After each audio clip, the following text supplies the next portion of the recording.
Hi everyone, welcome back to our channel. Today we are diving into one of the most important topic, the global economic. Donald Trump's sudden return to the idea of a trade war with China. US President Donald Trump has once again rattled global markets by threatening to reimpose massive tariffs on Chinese goods.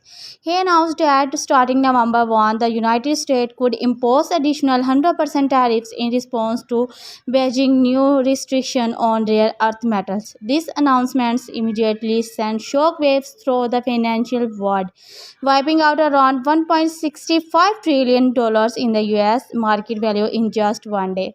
China's Ministry of Commerce quickly fired back, saying that repeatedly threatening to increase tariffs in the wrong path. The ministry emphasized that China does not want to trade war but is not afraid of one either. It urged Washington to correct its mistake and uphold the agreement reached in recent high-level talks between U.S. Treasury Secretary Scott Bessent and Chinese Vice Premier He Lifeng, which also touched on the U.S. segment of TikTok. Beijing accused Washington of hypocrisy, arguing that U.S. continues to impose new export controls even after promising cooperation. China warned that if the U.S. persists, it will take appropriate measures to defend its national interests. The immediate cause of Trump's latest outburst appears to be China's new export control measures on rare earth elements announced on October 9. Beijing insists that these measures are legitimate and not an export, then just a way to regulate sensitive technology related to rare earth mining and refining. But even that, China produces about 70 and processes 90% of the world's rare earth elements. This move effectively strengthens its control over global supply chains, critical for everything from smartphones and electric vehicles to advanced military systems. In response, Trump accused China of trying to hold the world hostage with its dominance over these materials. He wrote on Truth Social that starting November 1, the US would impose 100% tariffs on top of existing one-off introduced export restrictions on critical software. He even hinted that China has a lot of Boeing and needs parts, suggesting potential pressure point in aviation. The announcement created uncertainty ahead of a possible meeting between Trump and Chinese President Xi Jinping at the upcoming APEC summit in South Korea.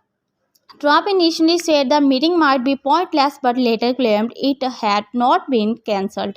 Meanwhile, Beijing has not confirmed Xi's attendance at all. Experts believe Trump's sudden accelerations could be a negotiation tactic. According to Wesley Cashins from the Higher School of Economics, but Washington and Beijing are engaged in tough bargaining. They know how to play this game. He argued that despite deep tensions, neither side wants to complete economic breakup because their industries remain deeply interconnected. From China's dominance in rare earths, batteries, and renewable energy equipment to America's control over aviation and high-end tech.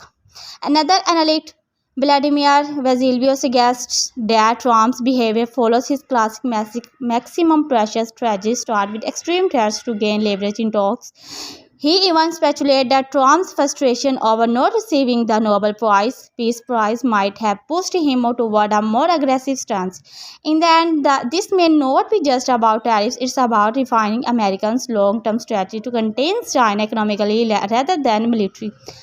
The trade war might simply be the newest frontier of much larger geopolitical rivalry. So what do you think in this video, beginning of new trade war or just another Trump style negotiations tactic? Let me know your thought in the comments below. And if you find this breakdown helpful, don't forget to like, share and subscribe to the channel for more deep dives into global politics and economics. See you in the next one. Thanks.